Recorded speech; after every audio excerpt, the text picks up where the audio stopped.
Hey everyone, welcome back to CBC News BC. I'm Benit Brach. We're here in the Vancouver newsroom, and here's what we're following this afternoon. Well, if you are planning to fly out or fly into Vancouver International Airport, the agency that does air traffic control says operations have resumed to normal after days of delays. But NAV Canada is advising passengers to continue checking the status of their flights. And we did hear from some travelers this morning about their experiences. We were just leaving like Edmonton.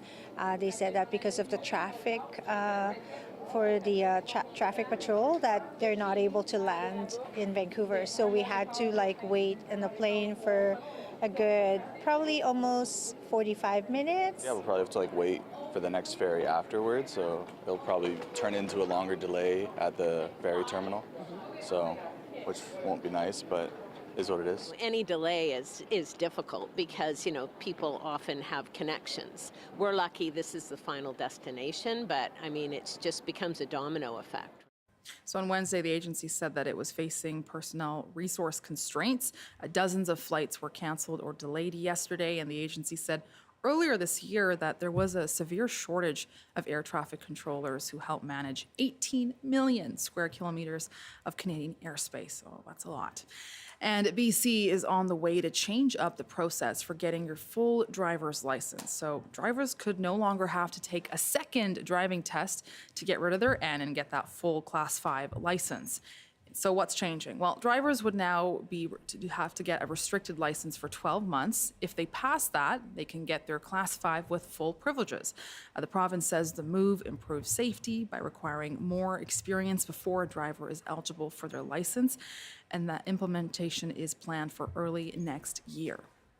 And BC's premier says punishing U.S. tariffs continue to be top of mind for the province. David Eby says he has been exploring different options with different trade partners to limit the reliance on the U.S. And he says there have been some successes. Good meetings this week with the ambassador for the United Kingdom to talk about trade opportunities with the UK, with Governor Gavin Newsom from California to talk about his concerns about the impact of the Trump tariffs on California, and wanting to maintain those important people-to-people ties that so many of us have with folks, family members, loved ones south of the border.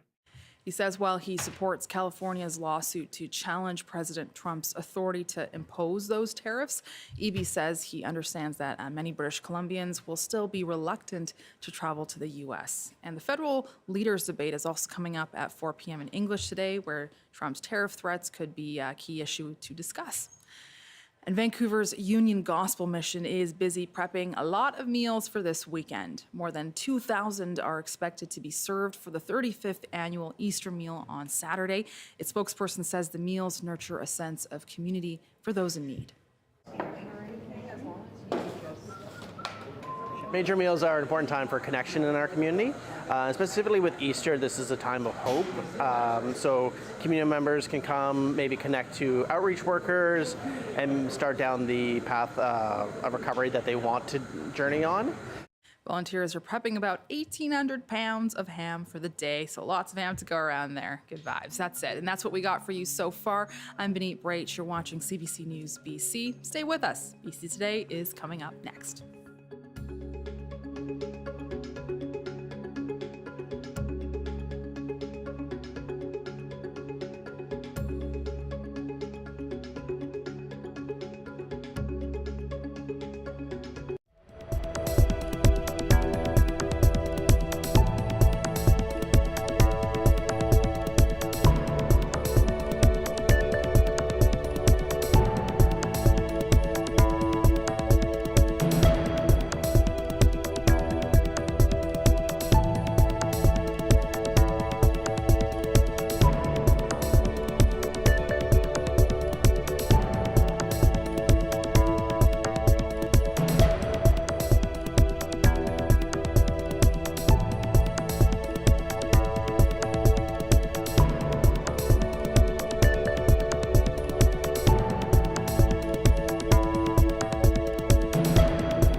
Good afternoon. Thank you for joining us. Well, the BC government is moving to scrap the second road test. You know, the one you take to move from the novice stage onto a full license? That one. So instead of taking that second test, new drivers will have to go through 1 year without incident. Let us know what you think of that. What do you think of the second road test? Is one test enough? Plus, are you spring cleaning this weekend? I am. Want to know what are the items you desperately need to clear out? We'll talk about that and get some tips for you after 12:30. I'm Michelle Elliott. Welcome to BC Today.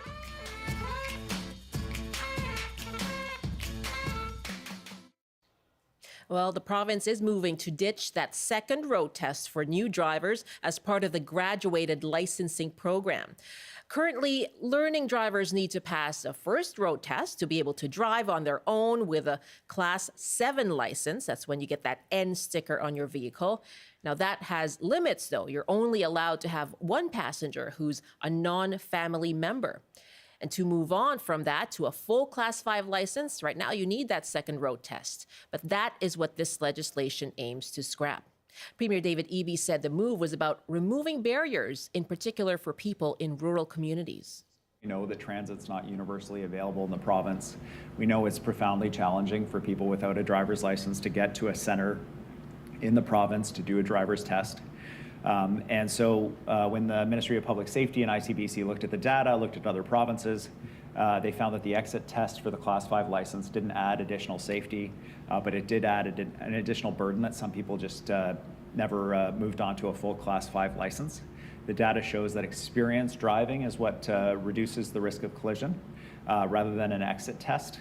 And so what they're doing is removing that requirement consistent with every other province in Canada except for Ontario.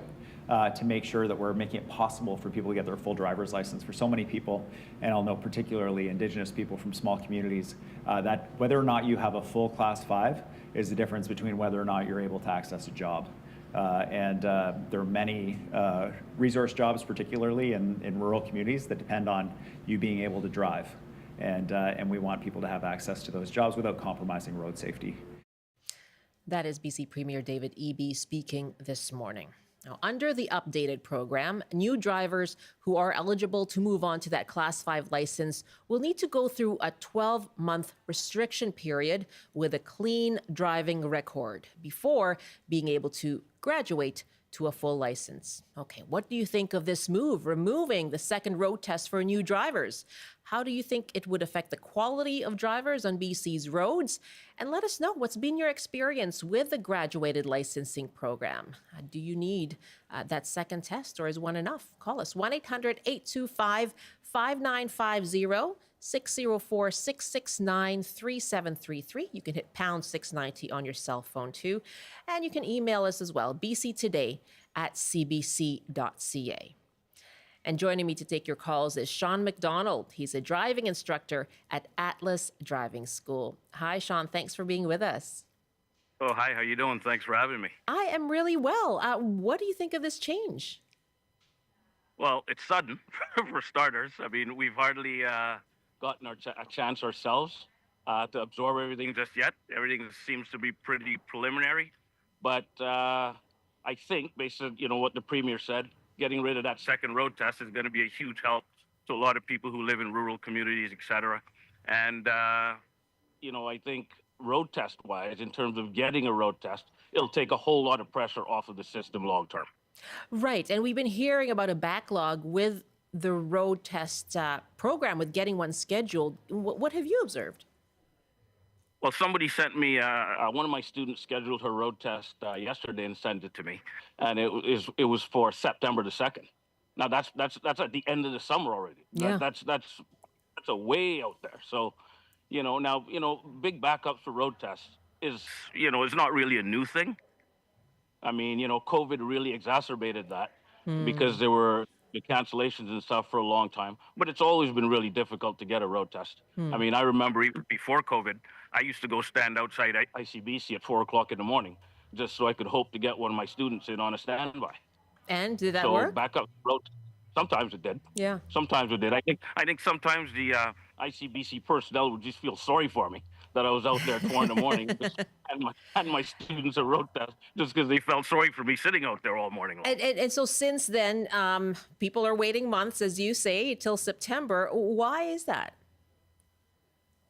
Well, if you're well, personally, I mean, I don't know the numbers. I don't have the finances in Sure. front of me. But I think we just need to have more road testers. I think we just don't have enough road testers, and so to deal with that backup. Okay. So that's my on the surface opinion. Like I say, I don't have the numbers, and I don't have access to finances and so forth and so on. Yeah. But as a driving instructor who deals with that, that's what I see. We just need more road test examiners. It would help. So on the second road test, what do you think of removing it? Is it something that's necessary? I mean, I remember when they brought this on, I just missed it. So Right. I went on with one road test, even though I did fail my first one. But what is this road test supposed to do that's different from the first test? And is it helpful? Well, comparatively, they're very similar. Originally, on the, can you still see me, hear me? We can. You cut out a little bit there, but you're back now. Okay, now you. Oh, go Yeah. ahead. So, Go ahead. so originally, one road test, the second road test included a freeway portion, whereas the first one didn't.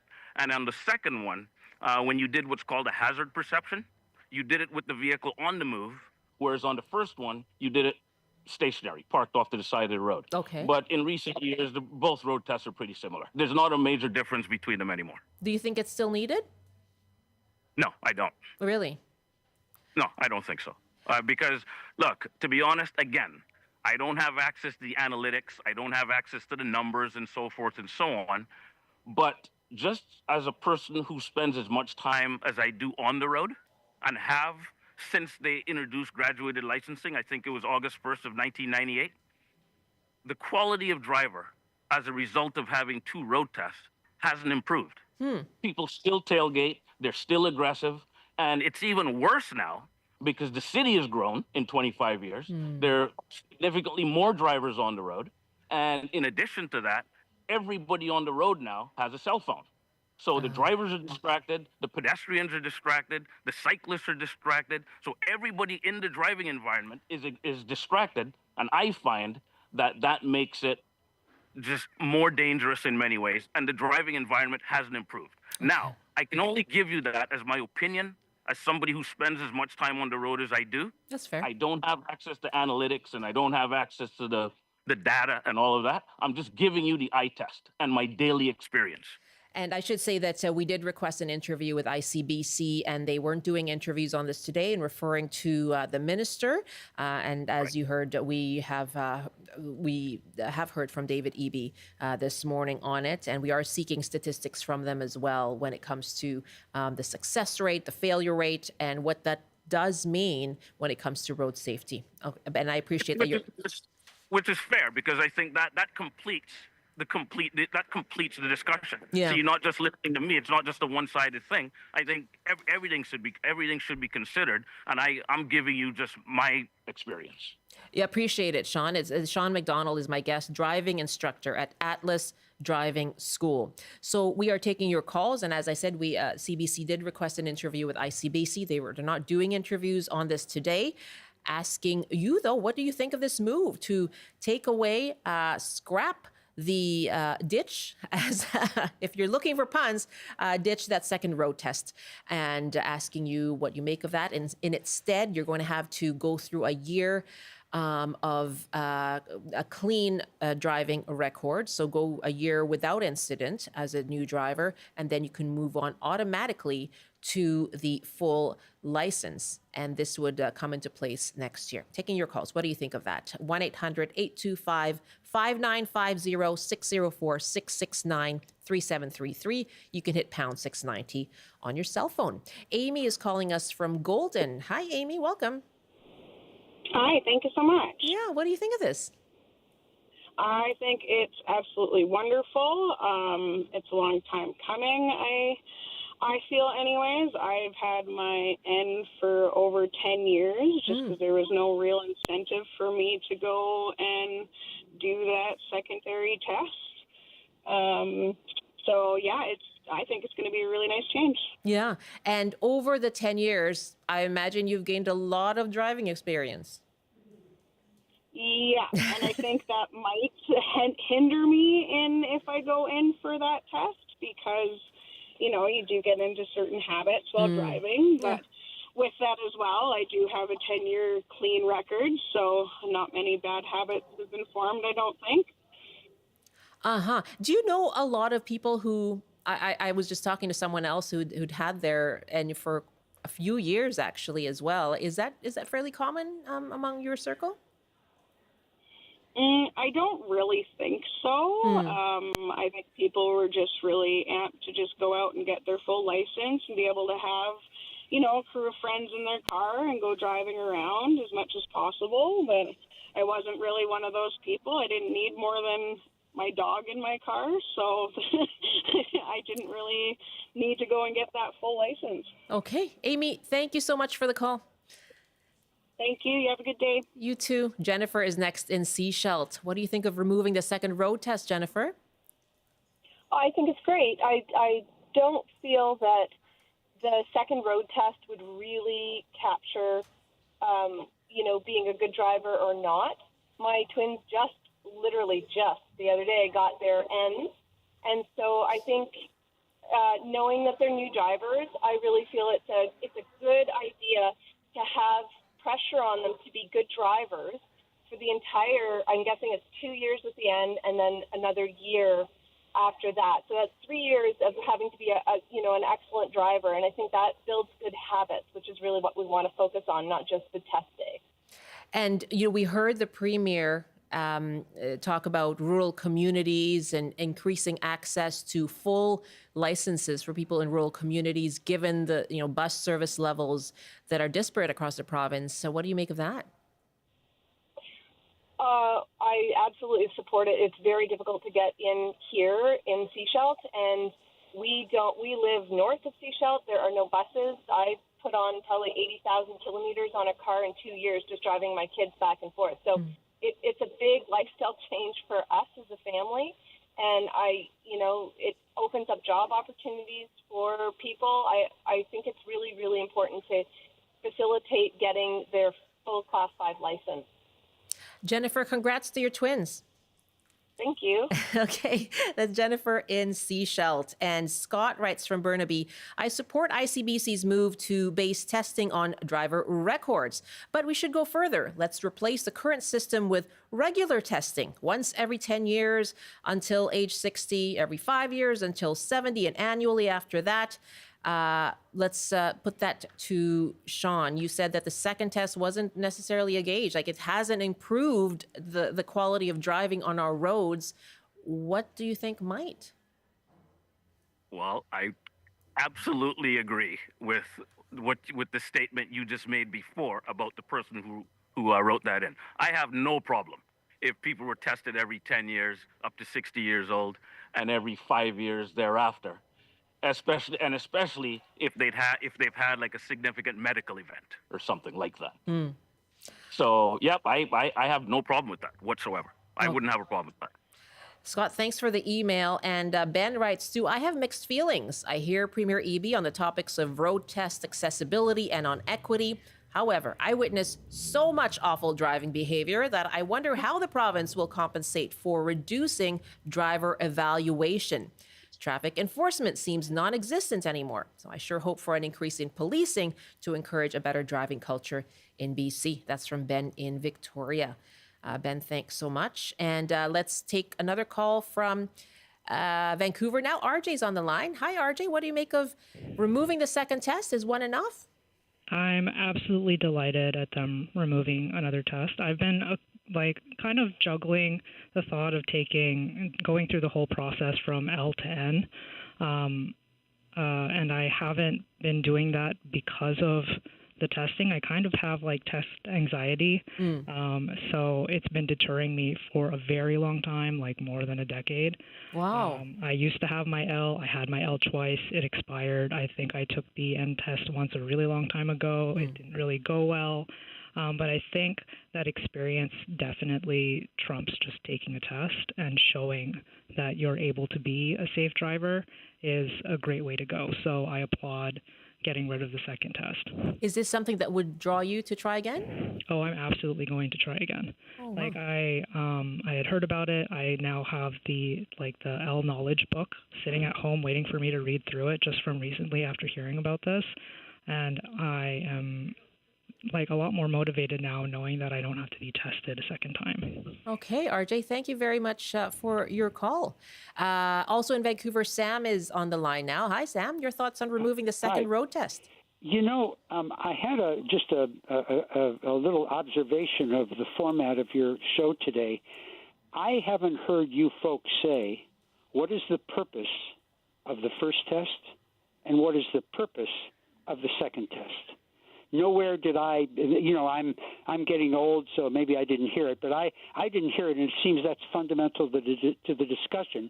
And after that, I would say simply, the question is, does the utility of having a driver's license preempt the safety of people on the road and pedestrians? Okay. That's basically it. So I hope you can meet the first one. I myself think that if the answer to the second question or the first question has something to do with safety, it seems to me that's an important thing. But I don't know the purpose of the first test and the second test, and I would opt for safety more than the utility and the usefulness of having a driver's license. So I understand if you're way up north, you got to have a driver's license. But, study, get with it. And that's it. That's all I have to say. You've put it so well there. Does the utility of having a license preempt the safety of the rest of us? Yeah, that's but the first thing, Michelle, I hope you get that. It's I really take your important. first What point is the there. purpose of the first one and the second test? We did touch on it a little bit. My question was slightly different. I asked, how is the second test different from the first, and how has it been? What kind of success has it had then, if it's in terms of increasing safety? But your wording is, what is the purpose of the first test and the second test? Sean, can you give us some insight into that? Well, I think fundamentally, in my opinion anyways, the first road test, as in any road test anywhere, is to evaluate a person's ability, at least for an inexperienced driver. You're trying to assess their ability to drive a vehicle safely on their own. So that's the basic, reason for a first road test. And I guess ideally, the second road test, after a year and a half or 2 years or whatever it is to evaluate the person's experience now. Have they improved? How much have they improved in the 2 years or however long it took them to get that second road test done? So that's all road tests really are for. At the end of the day, I agree with the caller. It's safety first. But ultimately, I don't know that a road test evaluates a person's ability to truly drive safely. You're looking at their fundamentals, but when they walk away from the ICBC, you don't know what they're going to do. So you have a basic idea of what they are able to do, but what people are going to do on an everyday basis is the thing. And I've had this discussion many times in the past. Ultimately, you can't legislate driver safety. You cannot legislate a collective positive driving psychology. Every person is responsible for themselves when they're driving on the road. And you'll never have enough police officers to go enforcing things. You'll never do enough the road test will never be hard enough for you to do that. At the end of the day, it's all up to us as the individual driver on the road to behave in such a way that it's safe for everybody else around us. So is it about culture then, driver culture? It's culture. It's absolutely driver culture, and it's driver psychology. It's the way you approach driving. It's what you think of everything that's happening around you. But at the end of the day, it is safety first. That's the goal here. That's the ultimate goal. You can't legislate. It's interesting you bring that up. We have lots of people on the line, so we're going to go to them just after the news update as well at 12:30. So if you'd like to hold on, please, we will get to you. On exactly what you've just been talking about, Sean, Robert wrote us, like many in the province, I feel surprised given what I see on the roads. However, while even addressing my concerns with ICBC, the person replied, we see it. The driver follows all the rules during the test and then peels out once they pass. There isn't much we can do. And Robert says, I feel this falls upon police to reinforce responsible driving habits. This will not be enough, though. This is a cultural issue. There's a lack of respect and consideration for other persons on the road. This is not limited to drivers, as anyone can see cyclists rolling through signs, people on scooters doing the same. If you want safer roads, change the driver culture. Be considerate and respectful, period. Period. There, and I see you giving the thumbs up there, Sean, as you're listening to that. Yep, I've taught thousands of people to drive in almost 30 years of driver training. When I'm finished with their training, they pass the road test, I have no idea what they're going to do. I saw one of my students one night at Queen Elizabeth Park in a pickup truck doing donuts in the park. I don't remember doing that on any of the driving lessons. No, I hope not. Right? Well, we didn't do that in any of the driving lessons. So there's nothing. And one point I wanted to make about people who don't want to exit, because I feel very passionate about the lady who called in and said, you know, she just hasn't entered the program of driving because she has test anxiety and didn't want to do a second test. Right. I taught the lady to drive. It was 23 years ago, 24 now, actually. She got her N, and I just finished teaching her 22-year-old daughter. In fact, the day that I met her on the first driving lesson, I said, you know, hey, how you doing? She said, oh, I'm doing fine. I just found out today that I'm going to have a baby. And I just taught that baby how to drive a couple of years ago and just finished with her second daughter, and the mom still has her N. Okay, so she has test anxiety. She doesn't want to deal with that. yeah, that's something that that we've heard from the Premier as well. Sean, really great to talk to you to get to, you know, what is going to change driver behavior beyond this second test. Really appreciate your time and your perspective on this. Thanks so much.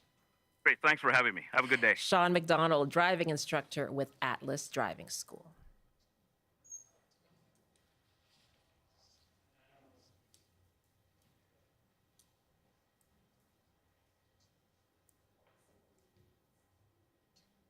Last night's French debate had the federal party leaders exchanging blows. It had Liberal leader Mark Carney on the defense from other leaders. You, Mr. Carney, you do not embody change. You represent the ultra-rich. Mr. Poilievre is not Justin Trudeau. I'm not Justin Trudeau either, okay? In this election, the question is, who is going to succeed? These are Harry Potter financial frameworks. You need a lot of magic to make it work. There needs to be more money, but we're going to do cuts. So no tax cuts. We've started with the cost of living. We have to cut taxes for the cost of living. What Mr. Blanchet said is true. You were talking about a magic spell here, Mr. Carney. This is BC Today. Now, tonight, the English Federal Leaders debate takes place. You can join hosts Susan Bonner and Pia Chattopadhyay on radio as they bring you full coverage along with analysis and the leaders' Q&A sessions with reporters following the debate. Again, that's today at 4 p.m. Pacific, right here on CBC Radio. Also, you can use the CBC News app. And then after that, stay tuned for a special edition of Cross Country Checkup. And that starts at about 7:30 Pacific time. Ian Hannamansing will take your calls to hear your reactions to the debate. And again, just over 10 days until Canadians vote in this crucial election on April 28th.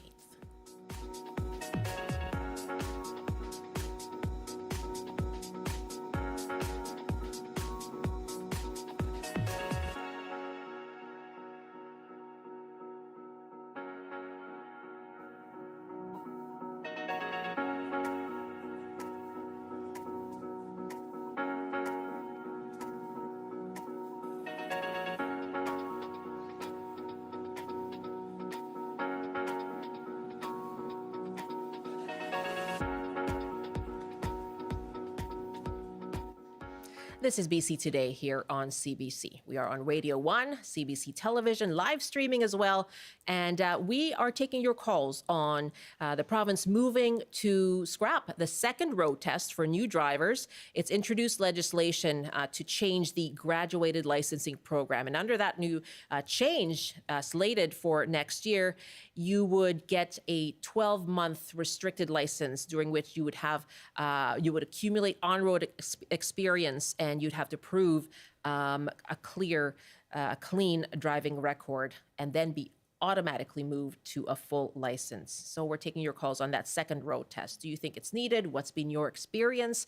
Maggie wrote us, I agree, we do not need a second test. I agree that the road test is an artificial situation. I'd like to see improved policing. Last week, I saw a car doing a complete U-turn in front of a police car, and the police did nothing. More cameras might help too. Maggie, thank you very much. Go to more of your calls on this topic. And then in about 10 minutes from now, we'll talk about spring cleaning. Get you all set up for the long weekend. That's coming up after this CBC News Update with Rob Zimmerman. Good afternoon. Premier David Eby says punishing U.S. tariffs continue to be top of mind for the provincial government. Eby says he has been exploring options with different trade partners to limit the reliance on the United States. He says he had good meetings this week with UK officials. The federal government and the Nunavut First Nation on Vancouver Island have concluded a historic land settlement. Ottawa paid the nation $42 million in connection with about 23 hectares of land along the Nanaimo River. And Vancouver International Airport has confirmed operations are back to normal after delays earlier this week. NAV Canada, which manages Canada's airspace, said yesterday that delays were due to staffing constraints. Officials say operations at YVR have returned to normal levels, but travelers should check their flight status before heading out. And now the BC forecast on the north coast, a mix of sun and cloud this afternoon with a high of 11. Highs up to 14 with some sun and cloud in the Peace. In the central interior, including Prince George, some sunny breaks this afternoon with a high of 14 as well. Highs from 10 to 16 and mainly sunny in the Kootenays. In the southern interior, including Kelowna, sunny with a high of 17. And for Metro Vancouver, Greater Victoria, and the Fraser Valley, mainly sunny this afternoon with highs from 13 to 20 inland. That's your CBC News Update from Vancouver. Thank you very much, Rob. And hello to everybody listening, waiting for a ferry as well as you head out for your long weekend. Hopefully, it's not too bad. I know that the waits are there, but I hope you enjoy where you're going. Rob Zimmerman in the CBC Vancouver newsroom. This is BC Today. I'm Michelle Elliott. Nice to be with you, whether you are listening from a ferry or not. And as you've been hearing, new drivers will have one less road test to go through, one fewer road test. The province has introduced legislation to remove that requirement for the second road test to move from an N to the full Class 5 license. And we've been hearing about ICBC talking about road test backlogs. The Premier says this will increase accessibility, access to road tests, especially in rural areas of the province. Asking you what you think of that, removing that second road test. Lots of calls and emails, and let me just go through some of these emails here. Rory in Kelowna writes, the driver's road test should be administered after the one-year learners program, not right after the written test like it was before. Reja writes, I agree with Sean. Drivers are getting more and more impatient and more reckless. Clearly, neither driving test had been doing much good, but hoping that this new change incentivizes people to be more careful on the road. Thank you so much for your emails. And let's go back to the phone lines now. Henri is on the line from Port Moody. Hi, hello there, Henri. Hello. Hi, thanks for calling. Yeah, what do you think of just having one road test for new drivers now? Or starting next year? It's good, but I had three kids go through the program. And my last son took 8 months to get a thing, but just after COVID. But I drive for a living, and I drive on the wrong side of the garbage truck. And I see so many people distracted driving. Like they don't think I can see them, but they're right beside me. And what I don't understand is like the motorcycle licenses and all that, right? They got to do a better system because my son's friend died. Like, he just got his learners and died, which is sad. But also, if you try to look for a used car, almost every car had been in an accident. So something has to change. And it's not safe enough, in my opinion. How do you feel then? What do you talk to your kids about who've gone through this process? Well, like I said, most people they don't care. They're like the person walking on the phone that's across the street without looking, and people are driving without looking twice. Like, you got to look twice. You got to check your blind spots all the time, especially for pedestrians and all the e-bikes and scooters now. There's so many more distractions. Yeah. There's more people everywhere. It's just so dangerous. Absolutely. It is much busier. Henri, I'm sorry for the loss of your child's friend. Thank you very much for calling. And on motorcycles, in fact, part of the announcement introduces legislative changes as well to establish a new motorcyclist licensing program that all new motorcycle riders will need to complete. And this ensures new riders gain the skills required to ride safely. There will also be a restriction period and enhanced safety measure requirements for protection gear. That coming from the province on motorcycles. Well, that sounds like something that we should talk about as well on the show. We'll look at setting up a segment on that motorcycle licensing program. On the second road test for new drivers, Randy is calling us from Vancouver. Hi, Randy. Hi, Michelle. Thanks for taking my call. Sure thing. I grew up in Vancouver driving, and I guess I've been driving about over 4 decades. I'm a commercial driver, and every year, population grows, more cars on the road, it's more dangerous, and there's a lot of flagrant just ignoring sort of the rules of the road and even the culture of driving. And I think that I've witnessed a lot of very, very serious accidents. One recently, I believe it was on your news program, where a motorcyclist down on Cornwall Avenue must have been going 120 kilometers an hour. He died at the intersection of Balsam and Cornwall. And the background of that story, and his passenger, I don't know what shape she's in, but she went flying at least 50 feet. He struck a vehicle pulling out, turning left. And the backstory of that, for a motorcycle driver, he was a top-rated motorcycle racer in the province of BC. So my point is, everybody needs to slow down. With regard to the Premier's decision to cancel the second test, I guess my question for Mr. Eby is, what is the alternative? I think we're going to see, unfortunately, carnage on the roads this summer because a lot of people in the province are going to be staying home, taking staycations. There's just terrible, terrible habits out on the road. And my last comment is, if we're canceling the second test, and I'm not sure exactly why or what the data shows, perhaps have a follow-up review exam and test 3 to 5 years after a driver gets their license, and see if the good habits are still there, or see if we're dealing with dangerous drivers that accumulate lots of points, and start enforcing, the traffic laws. I see very, very dangerous. Just driving to work this morning, 3 cars blew a red light in front of me. And that's a lot of people might have missed that and got hit by the car. Yeah.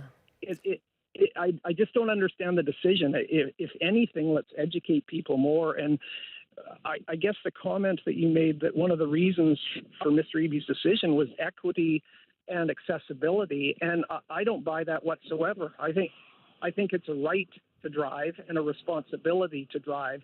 It's nothing to do with accessibility and equality. I mean, I consider myself a very safe driver. Every time my family's in the car, they say, "Why are you driving so slow?" When I'm driving a little over the speed limit sometimes, it's just something you have to adopt a culture of safety. Yeah, that's come up a few times. Randy, thank you so much. Really good to hear from you. Thank you. That's Randy in Vancouver. Our last caller on this is Stuart in Panorama. Hi, Stuart. Good afternoon, Michelle. Good afternoon. Thanks for calling in. And your thoughts on removing the second test? I think the removal is a good idea. I certainly agree with some of the other call-in comments with respect to, does it improve or should it improve the driver? I had a suggestion that if we are so backlogged with driving examiners for driver testing, why do we not pursue an examination through a licensed driving school where they have a licensed examiner that can take the backlog? So these rural communities, there's a driving school within most of them that they could then take on that role and rather than assess ICBC. Exactly. Have some sort of a licensing affiliation so that they can do it legally. And secondly, the distracted drivers is a huge topic. I was involved in a very serious motorcycle accident in 2018, which nearly killed me. I left work, 15 seconds later, I'm laying in the middle of the highway because a distracted driver. So I'm very cognizant. I'm on the road several days a week, and the number of people that I see still doing things like on their cell phone, texting. I've never seen them do makeup, but there's so many of that and risk takers. People passing on double solid yellows. I mean, basic instructions. So there has to be some culpability to us as drivers. And I mean, it's not a right to drive; it's a responsibility. So that would be my thought and suggestion. And I thank you for bringing this up. Yeah, I thank you for calling in. And what you're talking about there with regard to possibly having schools administer a test is sort of addressing the administrative part of this issue without taking away perhaps that second test. Stuart, thank you very much for your call, and glad that you're okay after that. After being hit like that. Wow. We have one last email here from Kevin who writes, in my work, I have to use a driving monitor app, and it checks speed, phone manipulations, hard cornering, and kind of gives you points, a point system because I drive a work truck. I have to have it. I think other drivers would definitely benefit from it. And Kim in Princeton writes, wouldn't it be great to have driver's education classes for high school students, especially in rural areas? Really appreciate all your input on this. Again, we'll stay on top of this story as well and find out more details when it comes to the data and how this would be rolled out. What would be the requirement? Right now, we know that it would mean a 12-month restricted license period during which you would have to have no incidents. And after a clean record of that, you then move automatically to a full license. But much more coverage on this throughout the day here on CBC. And you can let us know your thoughts, bctoday@cbc.ca. And thanks for joining us here on CBC Radio 1. The Federal Leaders English Debate is happening several hours from now. That's going to cut into some of our afternoon shows. They're going to still have some great coverage on deck, though. Here's On the Coast and what they're going to be treating us to. Hi there, Michelle. It's Gloria Makarenko here. And yes, we will have a short version of On the Coast this afternoon. Of course, we have to make space for the English language leaders debate, which starts at 4 o'clock. But we still have some great stories for you. We'll tell you everything you need to know about advance voting. And we'll also have a look back through history to the early 1900s when the U.S. first implemented tariffs. We'll tell you what happened last time, how that led to higher prices, unpopular politics, and a big boost in Canadian pride. So do tune in to On the Coast beginning at 3 o'clock this afternoon. Thank you very much, Gloria. Yeah, that's 3 o'clock, and then at 4 o'clock is the Federal Leaders Debate. And that goes for the afternoon shows in your part of the province as well throughout the day here on CBC Radio 1. You're with BC Today here on CBC. I'm Michelle Elliott. In just a moment, we are going to talk about spring cleaning. Yes, we are heading into a long weekend if you have the weekend off, and it is spring, so what better time to do a little bit of decluttering? And right now we have an email from Marie-Eve in Squamish who writes, I do not spring clean because if I did, it would mean I have accumulated stuff, which I refuse to do. Our consumerism economy is a self-destructive economy. It needs to change. Buying less stuff creates less waste, and then we can spend our long weekend enjoying the outdoors or a book or visiting friends rather than decluttering. Marie-Eve, good point. Thanks very much.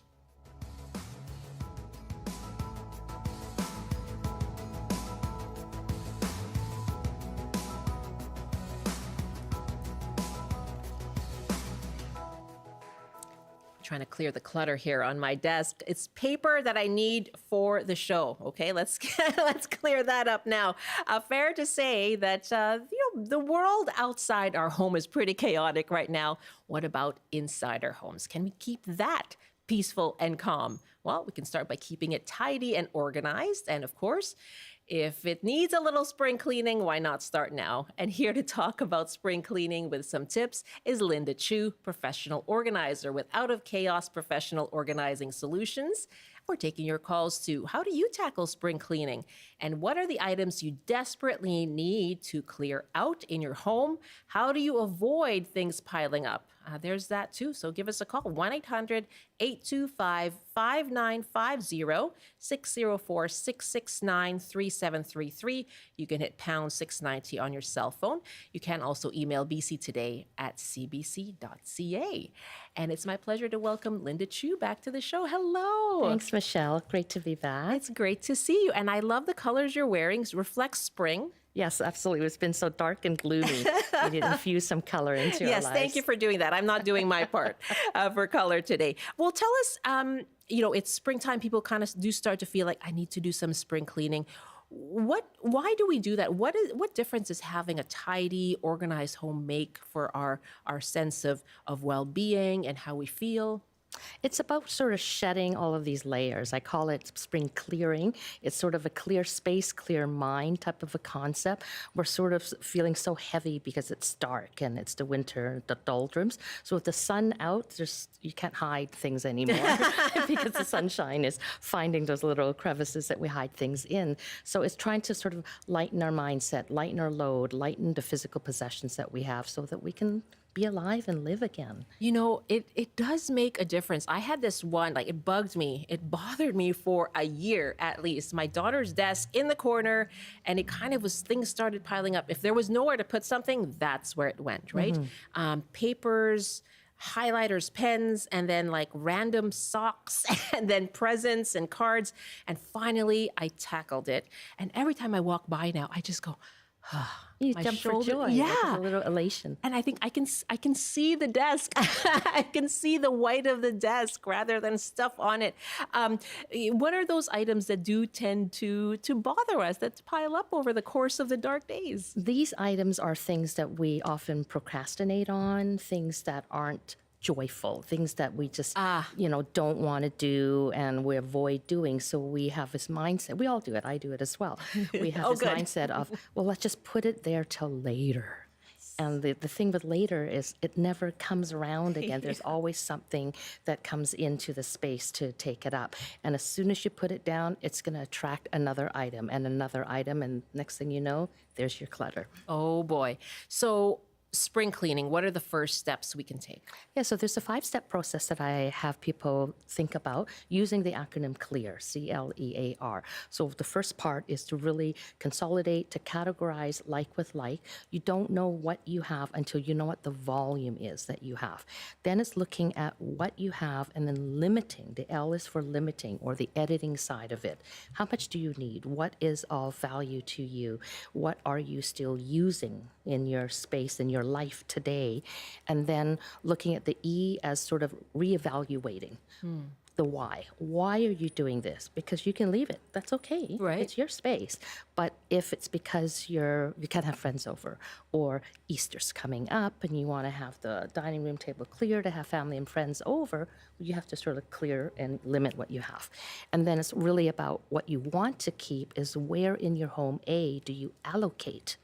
Where do you place these items? And it does depend on volume and how often you access things. Right. And then it's that whole pile of removal, reduce, recycle, remove, reuse, and all of that. And that pile, right, so you have to organize that into 3 little piles as well, I guess. What you do with it. Okay, so CLEAR is the acronym. How do you... I guess what's your guidance for evaluating whether you need something or not? The evaluation is really taking hard code stock. We're not keeping up with the Joneses here. I know there's Instagram and there's the perfect Instagram photo and the perfect Pinterest photo. That's not how I live my life. We're not all going to be on the cover of a House and Home magazine. It's what it is. It is your home at the end of the day. When the door closes, who lives there? You do. So it's with intention that you are selecting items that are joyful to you. What brings you elation? What brings you the sense of calm? What, with all of this chaoticness that is happening in the world right now, what can you come home to that is your safe haven? That is your little corner of the world that you can relax and rejoice in. I love that. Let's put out the numbers again. We're asking you, what are your plans for spring cleaning? Is there anything, an item, a certain category of items, for me it is paper, that tends to pile up in your home? Let us know, how do you avoid clutter piling up how do you avoid clutter in your home? And how do you avoid a cluttered mind, which is apparently what I have right now? Give us a call, 1-800-825-5950, 604-669-3733, and you can hit pound 690 on your cell phone. Why don't we envision what success looks like? So you said, this is your small haven, right? Your small corner where there is peace. How can we, once we've already done all the spring cleaning, what are ways, like throughout the next few months, that we can actually make use of it and enjoy that certain space, that quiet time? So enjoyment is around attacking your senses. It's not just about your stuff. I mean, your stuff is getting in the way of your enjoyment. So if you're looking at your senses, sight, sound, when it comes to smell and touch, what can you bring in? What do you need to clear in order to bring in items that are going to brighten your day? So is it a certain music they're playing? Like literally turn off all the distractions and all the things and the alerts that you have. Maybe it's quiet time with a book. So what's your outlook in your home? What do you want to see on a daily basis? Maybe it smells. Is it a scented candle? Is it aromatherapy? What are you infusing, bringing into your home to sort of relax your being? And it's also the sense of touch. Is it a cozy little blanket, or is that little cozy little corner that you can curl up in with a favorite book while you have a candle in hand, wine, or a cup of tea? So it's building that type of haven into your home to sort of calm the senses and that havoc that's happening right now in our lives. I have a favorite blanket in my home. And so we want to hear from you as well. How do you enjoy that decluttered space, that little quiet haven, once you've actually tackled spring cleaning? And how do you tackle spring cleaning? Pam writes us, Staples has green bins for recycled old pens, markers, etc., plus electronics, CDs, and batteries. I cleaned up my whole office. Oh, fantastic. That's a really good tip, going to Staples. I know I go to our local city recycling center. Those are always so helpful because they're so organized. And you know exactly where to go. Staples has a recycling center, so you can bring in your small electronics, light bulbs, batteries, all of that stuff, as Pam said. Absolutely. There's no excuse. There's a Staples around almost every corner. There's no, okay. Ooh, Linda, throwing it down there. No excuse. 1-800-825-5950, 604-669-3733. And you can hit pound 690 on your cell phone as well. Our email, BC CBC Today at cbc.ca. Oh, I love this. Eugene from Port Angeles writes, use compressed air to really clean out the house and open the windows. Oh my goodness, I open mine at least once a week during the weekend for like half an hour, just to get the because fresh air in. it's about stagnicity, right? You want to be able to, get the wind blowing through, getting the fresh air to come through, and getting that energy moving in your space. It's a lovely feeling, I have to say. Joanne writes from Victoria, I remember a work luncheon many years ago when we were talking about this subject, and one of the people made the comment, we spend our whole life buying and collecting stuff, and in the end, our life is reduced to a closet in a senior's home. What are we doing? This puts in perspective. When we fill our homes with stuff, we should maybe spend that money on creating memories with family and friends. Unfortunately, I have too much stuff. Why don't we talk about that then? What are ways to limit? Here's one question I have. Souvenirs.